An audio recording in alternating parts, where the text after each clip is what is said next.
Allez, larguez.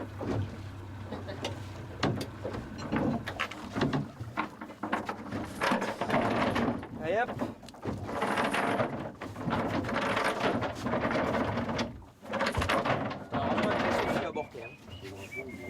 Donc on est sur un des sites de suivi des hippocampes et on va faire une prospection pour pouvoir essayer de récupérer des individus dans le but donc de faire un marquage pour voir après la reproduction comment les individus rayonnent sur l'ensemble de la lagune.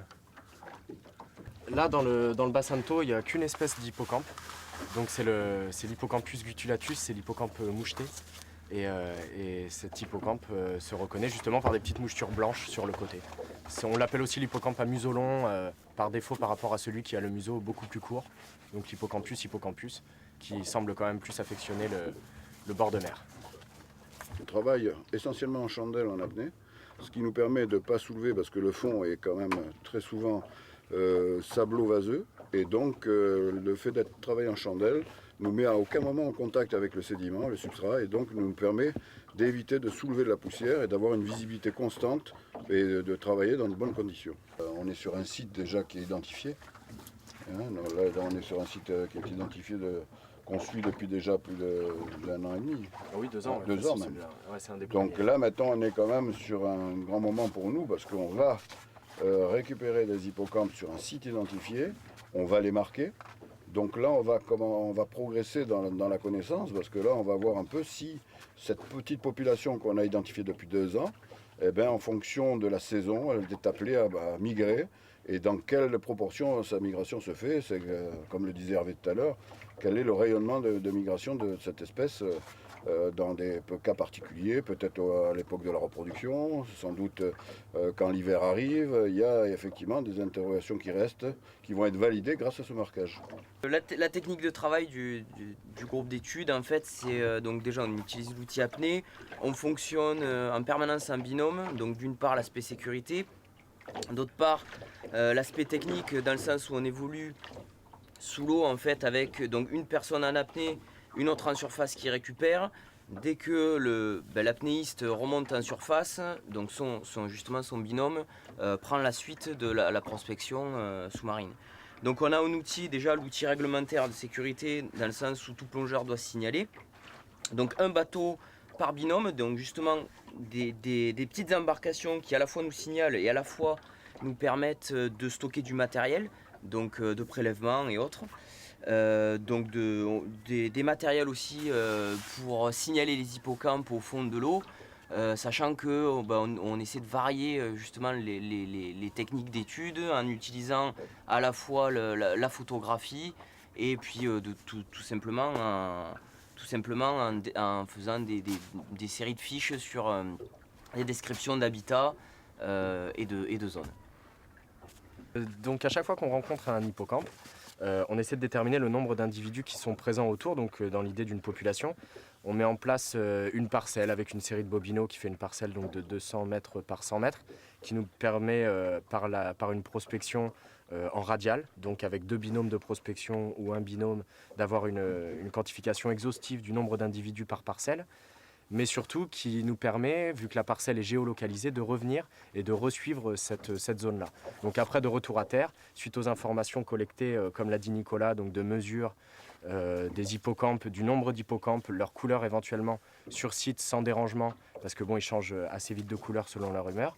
On retourne directement à la station biologique où on fait une compilation de tout ça sur une fiche de travail, avec aussi le renseignement dans le cas s'il y a eu des photos de prise, donc des photos qui parfois sont géolocalisées, c'est pas nécessaire quand elles sont dans la parcelle.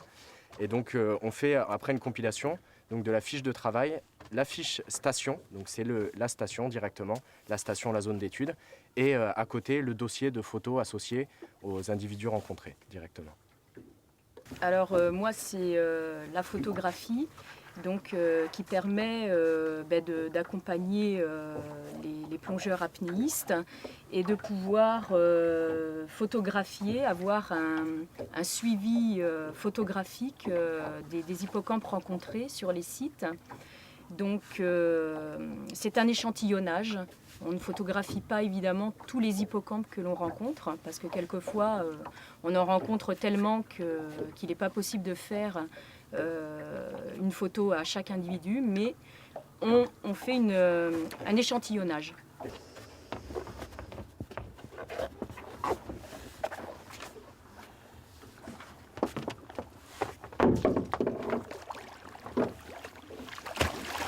Nicolas, je vais te donner ma bouée avec les bobineaux là. Ouais, je fais le tour. Ouais. Attention. Alors, un apnéiste ne se jette pas à l'eau, il descend en douceur.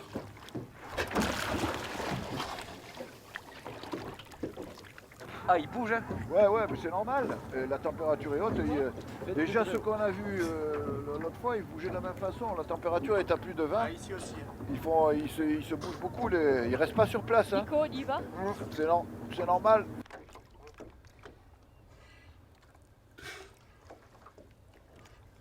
Et voilà.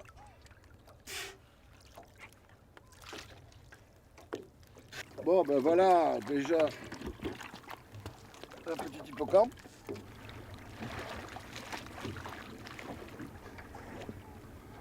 Donc en balisant, là on a retrouvé une petite femelle avec Michel.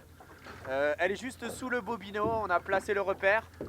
Donc si on veut la prélever, là on peut la prendre directement. Qui est tout jeune. Tout petit. Ouais. Peut-être même pas mature. Ouais.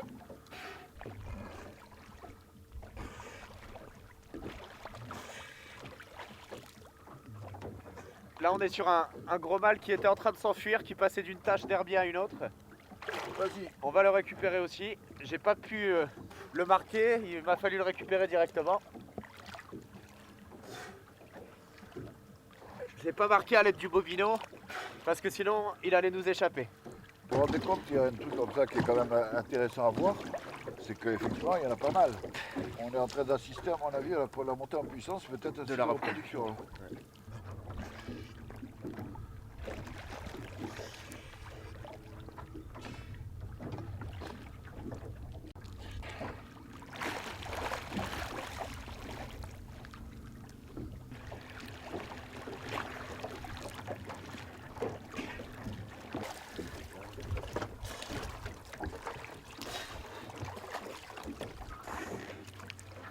Voilà nos petits hippocampes.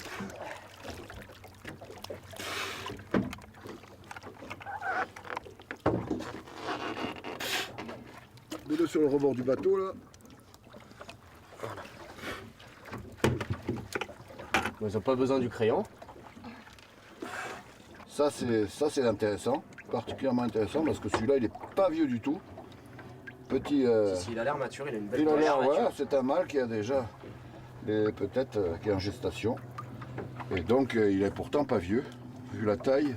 Donc là on a 1, 2, 3, 4 mâles et une femelle. Et c'est la femelle qui présente le plus les digitations. Bah, c'est un bon bilan, surtout quand tout on en a vu assez rapidement une douzaine, une quinzaine à peu près. Quinzaine d'hippocampes. On n'a pas tout noté, sur à peu près sûrement 2 populations. Bon, on n'a pas identifié parce on était vraiment juste dans la recherche d'individus directs là, pas dans l'évaluation de population ou autre. C'est plutôt un bon bilan, ça fait une douzaine d'hippocampes sur allez quoi, 50 mètres sur 50 mètres carrés. Ouais. 50 mètres carrés, ouais. quelque chose comme ça, ouais. Ouais. C'était simplement autour du bateau. Hein, donc le site de suivi, on sait qu'à chaque fois qu'on vient sur ce genre de site, on a quand même beaucoup de chances de faire des rencontres et des rencontres de plus en plus importantes selon qu'on avance vers la saison de reproduction. Donc là, c'est assez bien avancé, où ils ont vraiment ce comportement grégaire, ils se rassemblent en banc directement. On viendra revoir courant juillet où en est l'état de la population, si vraiment il y a eu un accroissement important, parce qu'on est en juillet, on va être certainement dans le pic de la phase de reproduction de l'hippocampe, en tout cas par rapport à nos observations des années précédentes. Donc on verra un peu à ce moment-là le nombre d'individus qui sont présents sur le site actuel, sur ce site-là.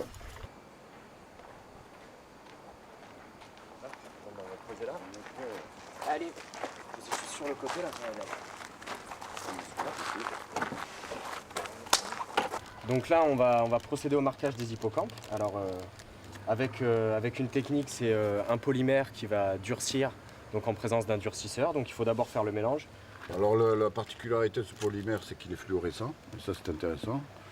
Ça va être effectivement notre première expérience avec ce polymère, puisqu'on a déjà fait un préalable avec un polymère qui n'était pas fluorescent, mais qui n'a pas présenté beaucoup de succès, parce que blanc se confondait avec la livrée du poisson. Donc là, avec un polymère fluorescent, on pense avoir beaucoup plus de succès d'identification. Alors après va venir la phase de piquage, qui est, on va voir un peu toute l'adresse de Hervé, même de Nicolas, qui va aussi, parce qu'il faut qu'on soit aptes les uns les autres à tous pouvoir injecter des marqueurs sur les hippocampes. On va voir que c'est une phase délicate, puisqu'il va falloir injecter ce polymère juste sous la peau de l'hippocampe, sans aller toucher une partie vitale de ce poisson. On en est au balbutiement là, parce qu'en fait les connaissances sur l'hippocampe méditerranéen sont peu nombreuses. On est à la limite le groupe d'études de l'hippocampe, avec aussi, il faut quand même le mentionner, un autre groupement qui s'appelle le CPIE du bassin de Thau, qui, avec notamment Patrick Louisy, pour le citer, travaille. On a commencé nos travaux sur l'hippocampe il y a de ça 6 ans. Donc j'allais dire, les résultats scientifiques, les 2 bilans que nous avons au niveau du groupe d'études de l'hippocampe réalisés en 2008 et 2009 sont probants quant aux résultats. Et c'est vraiment les premiers résultats qu'on obtenait concrètement sur l'hippocampe, et notamment sur son habitat, sur ses sites de reproduction. Là, c'est un travail qu'on a réalisé avec notre petit noyau que vous voyez aujourd'hui, c'est-à-dire Hervé, Nicolas, Sophie, moi, et de temps en temps aussi d'autres personnes qui viennent nous rejoindre, comme des féminines apnéistes de chez nous, c'est-à-dire Camille Fleguer et Sophie Boyer. Donc on a un petit noyau quand même qui reste toujours le même pour avoir une validation des résultats constante, et avoir on sait maintenant que les observations peuvent être validées parce qu'on connaît les compétences de chacun.